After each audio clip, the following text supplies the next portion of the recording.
नमस्कार, मी तनया मांडवकर सेलिब्रिटी प्रमोटर्समध्ये तुमच्या सगळ्यांचं स्वागत करते. नुकतंच बिग बॉस मराठी सीझन 6 याचा ग्रँड फिनाले पार पडला आहे आणि आपल्या सगळ्यांची लाडकी तन्वी कोलते हिने बाजी मारली आहे. म्हणजेच ती या सीझनची विनर ठरली आहे. तर चला आता आपण तिचा प्रवास जाणून घेऊयात. सगळ्यात पहिले कशी आहेस तन्वी? मी मस्त. तू कशी आहेस? मी पण मस्त.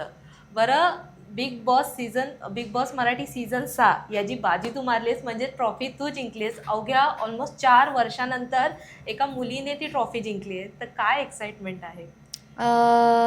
खूप छान वाटतंय. म्हणजे मी विनर आहे हे तर पहिली गोष्ट. मला खूप आनंद वाटतोय त्यासाठी. दुसरी गोष्ट, एक मुलगी जिंकली आणि ती मुलगी मी आहे याचा डबल आनंद होतोय. आणि मी ज्या सीझनमध्ये गेली आहे त्याच सीझनची मी विनर आहे. आनंदच आनंद आहे मला. मी बोलले होते मम्मीला मी ज्या सीझनमध्ये जाईन तिथली विनर होईल म्हणून, आणि मी ते करून दाखवलं. आणि मला छान डे वाटतं. वन पासून आम्ही बघत आलोय की तुझ्या ती स्पिरिट होती की नाही, आज बिग बॉसच्या घरात जाते तर मी जिंकूनच येणार.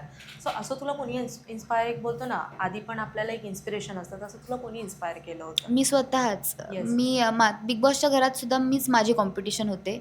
मला स्वतःलाच चॅलेंज द्यायला आवडायचं की आज तू हे कर, आज तू ते कर, तू अशी खेळ, तशी खेळ टास्क. सो माझ्या स्वतःसाठीच मी चॅलेंज देऊन गेले होते की स्वप्न स्वतः एक बघितलंयस तर ते पूर्ण करून दाखव म्हणून.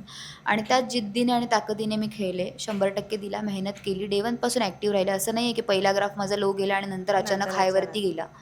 मी माझा ग्राफ मेंटेन करून होते. हां, धडपडले मी, पण भाऊंच्या सांगण्यावरून येस. सावरले सुद्धा. सो एकंदरीत छान झाला प्रवास. बरं, एवढे दिवस तू बिग बॉसच्या घरात होतीस, राईट? सो तेव्हा एक असा क्षण किंवा त्या मोमेंटला असं तुला कधी वाटलं की नाही, तो एक टर्निंग पॉईंट असतो, तो टर्निंग पॉईंट केव्हा आला की तुला वाटलं नाही मीच जिंकणार, माझ्याच हातात ही ट्रॉफी असणार?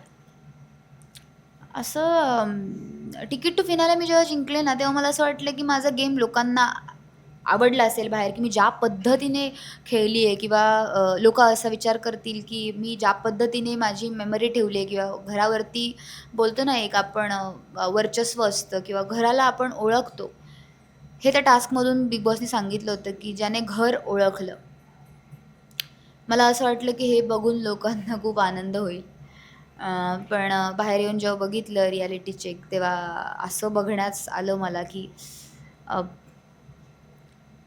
हिला तर माहितीच होती उत्तरं. अरे बापरे. हिला तर सांगितलंच होतं बिग बॉसने. हिला तर ठरवूनच ठेवलं होतं बिग बॉसने विनर आहे म्हणून वगैरे. मला असं म्हणायचं आहे की एखादं जर विनर होतंय, स्ट्रगल करून, मेहनत करून जर विनर होतंय, तिकीट टू फिनाले जिंकतंय, आणि जातानाचा स्पीड, प्रश्न वाचल्यानंतरची मनात पण नाही, तोंडावरच घोळलेली उत्तरं, नाही हे नाही हे नाही हे नाही, ही नसेल, ती असेल, ती असेल. एवढं सगळं समोर घडतंय तरीसुद्धा नावं ठेवायचीच आहेत. ट्रोल करणं चालू असतं. येस. बिग बॉसनं सुद्धा आणि मला सुद्धा. बापरे. आणि ते ज्या लेवलने बोललं गेलं होतं, मला एक्स्पेक्टेड नव्हतं की अशा लेवलनी मला बोललं जाईल म्हणून. पण ठीक आहे, त्याने काही फरक पडला नाही म्हणा. तो माझा टर्निंग पॉईंट होता ॲक्च्युली, की मी चांगली खेळली आहे आणि माझा गेम इथून पुढे लोकांना दिसला असेल असं मला वाटलं. काही लोकांना नाही दिसला, काही लोकांनी मला नावं ठेवलीत, पण जितक्या लोकांना माझा गेम आवडला, तितक्या लोकांनी मला सपोर्ट केला, मला प्रेम दिलं, आणि त्यांच्याच प्रेमामुळे मला ही ट्रॉफी मिळाली. बरं, गेममध्ये आम्ही असं बघितलं होतं की सुरुवातीला तुझी आणि दीपाली ताईची खूप भांडणं व्हायची आणि त्याच्यानंतर एक तुमच्या त्या नात्याला एक टर्निंग पॉईंट आला, ते बॉन्ड एकदम असं क्लोज झालं. तर त्याबद्दल काय सांगशील? बिकॉज एक बोलतो ना, चेहरे तू तिथे स्वतः बघितलेस कसं होतं कसं नाही, बरोबर? त्याबद्दल पहिल्यांदा भांडणं झालीत कारण मतभेद होते आमच्यामध्ये, आणि माझं स्पष्ट बोलणंच लोकांना कायम खटकलं आहे. मला जिथे नाही आवडलं तिथे मी बोलली आहे, आणि त्याचमुळे मी ओरडा खाल्ला होता. पण जेव्हा भाऊंनी एक हिंट दिली होती की इथे घरामध्ये फक्त एकच ग्रुप आहे, आणि त्याच्यावरून आमच्या दोघींमध्ये चर्चा झाली होती. तीच म्हटली होती की ग्रुप काढूयात म्हणून आपण. ओके. मग आम्ही ग्रुप काढला. तेव्हा मेजॉरिटीचा गेम चालू होता की मेजॉरिटी जिथे असेल ते विन होतील म्हणून, आणि त्यानुसारच आम्ही ग्रुप काढला.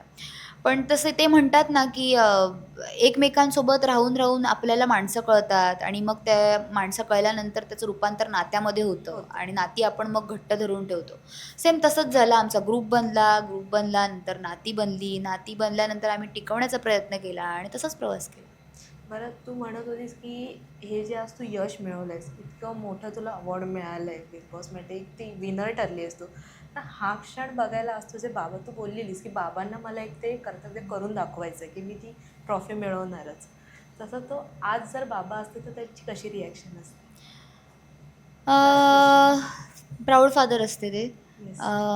ज्या पद्धतीने त्यांनी शिकवण मला दिली आहे आजपर्यंत, त्यांची जी तत्त्वं आहेत, त्यांचे जे सिद्धांत आहेत आणि ते म्हणायचे की शब्द अशाच व्यक्तींना द्या जे शब्द पाळू शकतात आणि शब्द तेव्हाच द्या जेव्हा शब्द तुम्ही पाळू शकतात. ज्या बरोबर. तत्त्वांवरती मी बिग बॉस खेळले आणि मला वाटतं मी पप्पांची सगळी तत्त्वं आणि सिद्धांत वापरलेत आणि त्याच पद्धतीने त्यांच्या सांगण्यानुसार खेळले. तो खेळ जर बघितला असता त्यांनी तर त्यांना नक्कीच गर्व वाटला असता त्यांच्या मुलीवरती. ॲक्च्युली वाटलं असतं. अ, खूप हॅप्पी असते हो. मग ते. Thank you so much Tanvi. खूप छान वाटलं तुझ्यासोबत गप्पा मारून आणि कॉंग्रॅच्युलेशन्स सगळ्यात. थँक्यू. थँक्यू.